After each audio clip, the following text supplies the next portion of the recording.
देखिए, जब आप किसी चौराहे पर रेड लाइट पर रुकते हो तो आपको ट्रैफिक पुलिस रोककर जिसे जरूरत होती है, मतलब जिस रोड के लोगों को पहले जाने की जरूरत होती है, उन्हें जाने देता है। बाकी जगह से ट्रैफिक को रोक देता है। फिर जब उनकी बारी आती है तो बाकी जगहों को रोककर उस जगह से ट्रैफिक को आने जाने देता है। अगर ऐसा ना हो तो रोड पर चलना बिल्कुल मुश्किल हो जाएगा, सभी गाड़ियां आपस में भिड़ेंगी। एक और एग्जाम्पल लेते हैं। आपने वो रिले स्टेशन का नाम तो सुना ही होगा, जो टीवी चैनल्स और एफएम चैनल्स के पास होते हैं। वो क्या करते हैं, वो सिग्नल को रिसीव करते हैं अपने यहाँ, और जहाँ पर जरूरत होती है वहाँ पर उस सिग्नल को एम्पलीफाई करके जरूरत के हिसाब से रीट्रांसमिट कर देते हैं, जिससे उनके ब्रॉडकास्टिंग में कोई दिक्कत ना हो। ऐसा ही एक सिस्टम है हमारे ब्रेन के अंदर, जो सिग्नल को मैनेज करने का काम करता है। ब्रेन के किस हिस्से में कहाँ पर सिग्नल भेजना है, जिसको प्रोसेस करके ब्रेन ये समझ पाए कि किस जगह पर किस तरीके के सिग्नल को भेजना है। उदाहरण के लिए, अगर जो चीज हम देख रहे हैं उसका सिग्नल अगर हमारे मोटर कॉर्टेक्स में चला जाए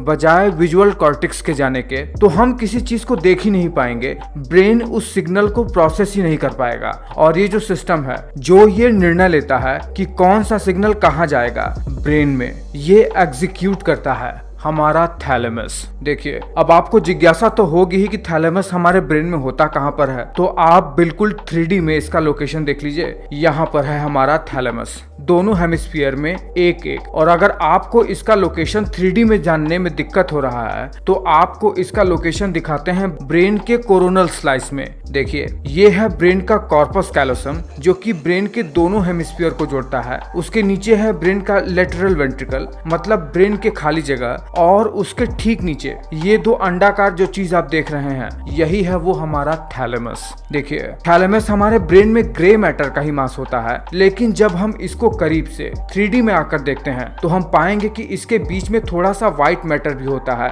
जो इसे 3 भागों में बांट देता है। व्हाइट मैटर इसके बीच में इंग्लिश के लेटर Y की तरह होता है। ये वाला जो भाग है थैलेमस का, वो है थैलेमस का एंटीरियर न्यूक्लियस, ये है लैटरल न्यूक्लियस, और ये वाला है थैलेमस का मीडियल न्यूक्लियस। ये जो लैटरल न्यूक्लियस होता है वो कई सारे भागों में बटा रहता है, और हर एक भाग का अलग अलग काम होता है। हर एक भाग ब्रेन के अलग अलग जगहों में सिग्नल को भेजता है। देखिए, हमारे थैलेमस का काम तो बहुत सारा है। मैं ये करता हूँ कि मैं आपको शॉर्ट में ये बता देता हूँ कि ये थैलेमस काम कैसे करता है। देखिए, होता क्या है कि जैसे ही हमारे ब्रेन में कोई भी सेंसरी इनपुट आएगा, जैसे जब भी हम कोई चीज देखेंगे, जब भी हम कोई चीज सुनेंगे, किसी भी चीज का हम स्वाद चखेंगे, या जब भी हम किसी चीज को स्पर्श करेंगे, तो पहले इन सब चीजों का सिग्नल हमारे थैलेमस में जाएगा। थैलेमस क्या करेगा, थैलेमस अब इन सिग्नल को प्रोसेस करेगा और ये आइडेंटिफाई करने का कोशिश करेगा कि इन सिग्नल को कहां पर भेजा जाए, जहां से हम इन सेंसरी इनपुट को सेंस कर पाए।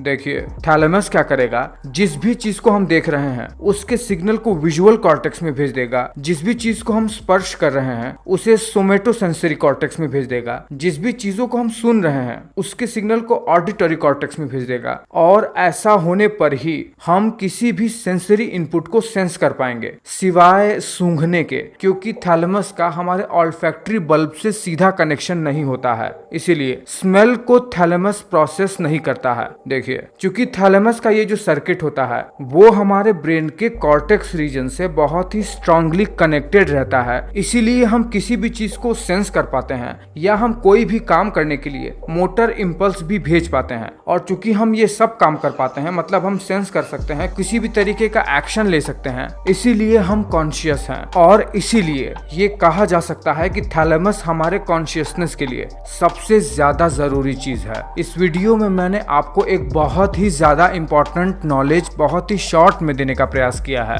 अगर आपको ये बात समझ में आ गई है तो आप ये वीडियो लाइक कर दो और नीचे कमेंट करके बताओ जो भी आपको कहना है।